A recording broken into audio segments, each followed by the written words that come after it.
Hello students, welcome back to Simrana English classes, and today I am explaining you poem Wind, class 9th, book Beehive. The poem Wind is by Subramanya Bharati. Poet says, the wind, a strong violent destroyer, who comes softly but soon it causes lots of destruction. Here wind can be the symbol of the hard adverse situations and challenges, tough circumstances of life that comes suddenly or slowly in our life and destroy peace and happiness of our life. But people who are strong, courageous and fearless, who are brave, they face these problems and challenges of life and overcome these problems. As we know that strongly built walls can face the hard strong blows of the wind. So poet is warning us to be strong and to face wind like tensions, problems and worries of life. Any fear and to be already prepared to face them.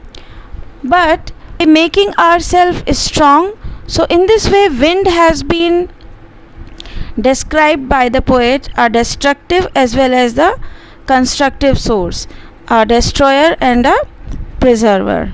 The poem also alerts us to be strong mentally and physically so that we can face the problems of life bravely. तो हम यहाँ हवा की बात करें, wind यानी हवा. आपने देखा है जब विंड बहुत तेज़ चलती है यानी हवा बहुत तेज़ चलती है तो बहुत बड़ी बड़ी हैवी चीज़ों को भी वो अपने साथ ब्लो करके ले जाती है. जो हार्ड ब्लोज यानी तेज़ हवा के जो झोंके होते हैं उसमें आपने देखा बड़े बड़े पेड़ गिर जाते हैं, बड़ी बड़ी बिल्डिंग्स गिर जाती हैं, बहुत चीज़ें काफ़ी डिस्ट्रक्शन हो जाता है. जो तूफ़ान जिसे हम स्टॉर्म में भी तो तेज़ हवा होती है. तो यहाँ पे पोइट ने बताया कि हवा जो विंड है वो चल रही है और वो उससे बात कर रहा है, उससे रिक्वेस्ट कर रहा है, उसको कह रहा है कि भाई वो धीरे चले जिससे कि चीज़ें डिस्ट्रॉय एंड स्पॉइल ना हो, बर्बादी ना हो. लेकिन विंड यहाँ नहीं सुन रही है. तो पोइट क्या कहता है? पोइट कहता है कि क्योंकि विंड नहीं कहना सुन रही है तो हमें स्ट्रॉन्ग हो जाना चाहिए जिससे कि हम विंड को फेस कर सके. जब हवा चलती है तो हम उसका सामना कर सकें, हमारे घर मकानों को इतना स्ट्रॉन्ग बनाए. या हम दूसरे शब्दों में कह सकते हैं कि जो परेशानियाँ जो कि हवा का रूप हैं, यहाँ पर परेशानियाँ जो हमारे जीवन में आती हैं वो बहुत स्ट्रॉन्ग होती हैं. तो उनसे भी कहीं ज़्यादा हम खुद को स्ट्रॉन्ग बनाएं so that we can face those problems bravely. और हमारी लाइफ में से जो हैप्पीनेस है वो स्पॉइल ना हो और हम फिर से इरेक्ट हो सके, स्टैंड ले सके, अपने आप को इस्टेब्लिश कर सके. तो ये जो कुछ मैसेज है, कुछ अच्छी बातें हैं इस पोएम में बताई गई हैं. So let's start the explanation of stanzas of the poem. So first stanza is, the poet here says, wind comes softly, don't break the shutters of the windows, don't scatter the papers, don't throw down the books on the shelf. There, look what you did, you threw them all down. So we see the language of the poet is complaining here. Poet is complaining and requesting to the wind. Poet is telling to the wind what wind has done. Wind comes softly. Poet is talking to the wind and requesting to it to come softly, that it should come softly. He is urging wind to come softly and it should not bring destruction with it, कि ये अपने साथ बर्बादी ना लाए, इसलिए ये इसको धीमा आना चाहिए, धीरे आना चाहिए. पोइट यहाँ पे रिक्वेस्ट कर रहा है विंड से कि विंड तुम धीरे चलो जिससे कि चीज़ें बर्बाद ना हो. Don't break the shutters of the windows. हमारे विंडो के जो शटर्स हैं, विंडो पेन्स हैं, window panes of iron wood to open the windows. Shutters यानी doors, window pens.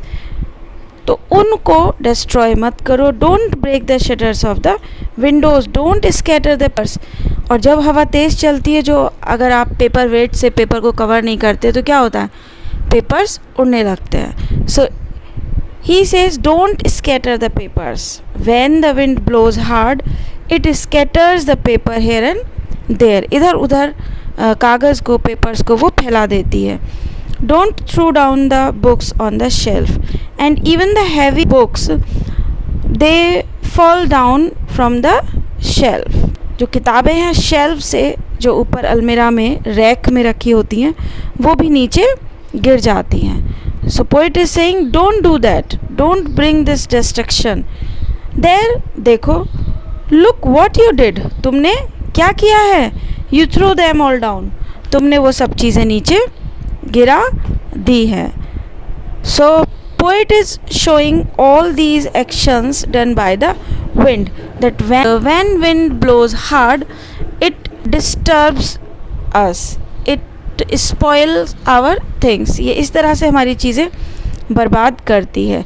So these are the actions of the wind here in first extract. You tore the pages of the books, tore here tear का past tense है tore, you tore the pages of the books, तुमने क्या किया।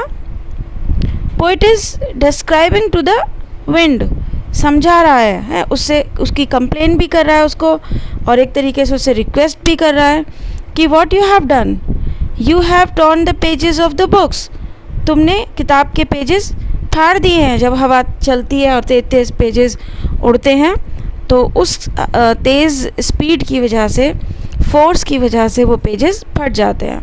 are very clever, you tore the pages of the books, you brought rain again, and what the thing that wind causes, it brings rain, you brought rain again. You know that what this wind, clouds, these are the indication of rain. So wind is strong, wind is also the indication of rain.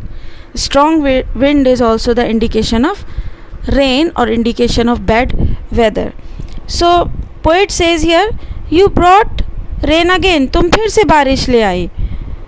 You are very clever at poking fun at weaklings, frail crumbling houses, crumbling doors, crumbling rafters, crumbling wood, crumbling bodies, crumbling lives, crumbling hearts.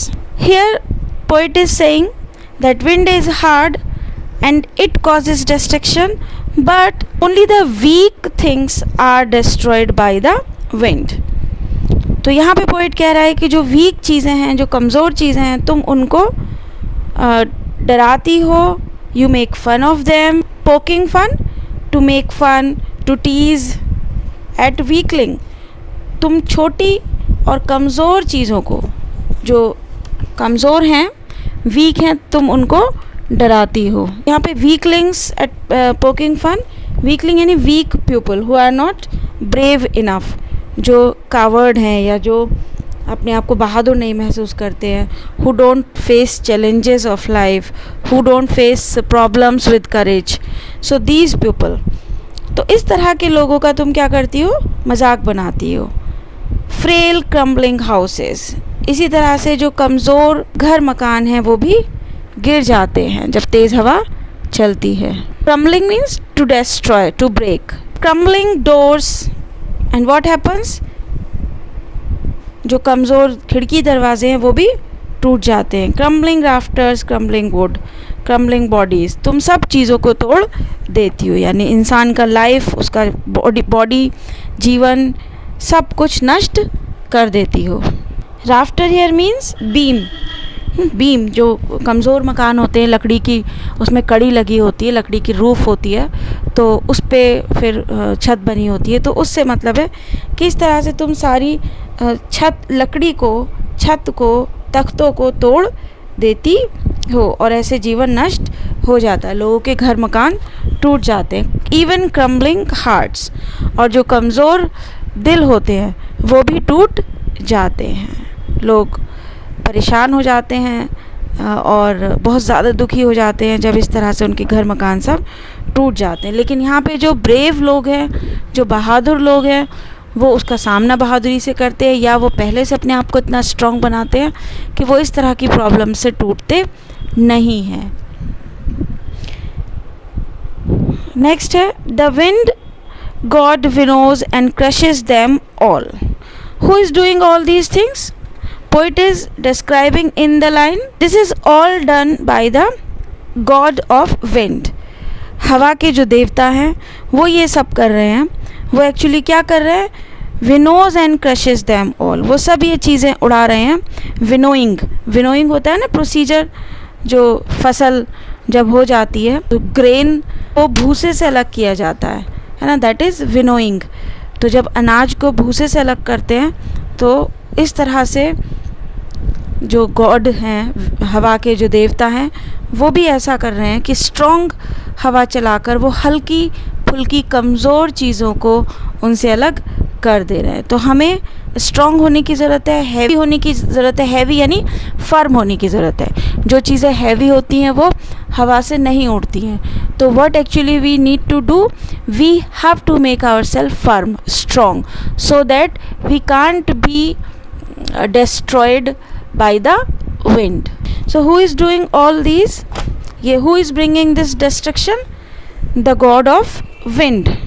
वो हवा चला रहे हैं और वो इस तरह से हवा से पूरी बर्बादी ला रहे हैं।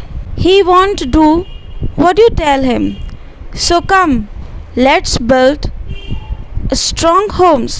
Let's join the doors firmly. Practice to firm the body. Make the heart steadfast. So what the poet is saying here? He won't do what you tell him. He is the god of wind.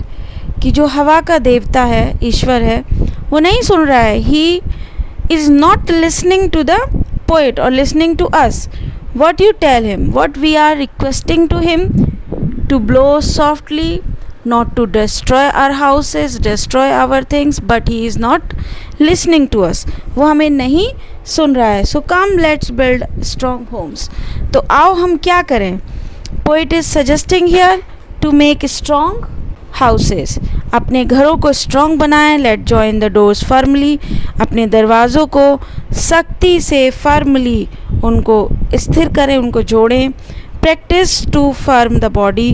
अपनी body को firm रखने की कोशिश करें. Firm से यहाँ पे आप हेल्दी भी मतलब लगा सकते हैं कि फ़िज़िकली इतना फिट बनाइए कि छोटी मोटी बीमारी या परेशानियों से हम ना घबराएं, और अगर वो चीज़ें आती भी हैं तो हमारी जो हेल्थ है वो ऐसी होनी चाहिए कि उन छोटी मोटी चीज़ों का बॉडी पे फ़र्क ना पड़े, जिसको कि आप बहुत ही एक डिसिप्लिन्ड लाइफ के साथ बना सकते हैं।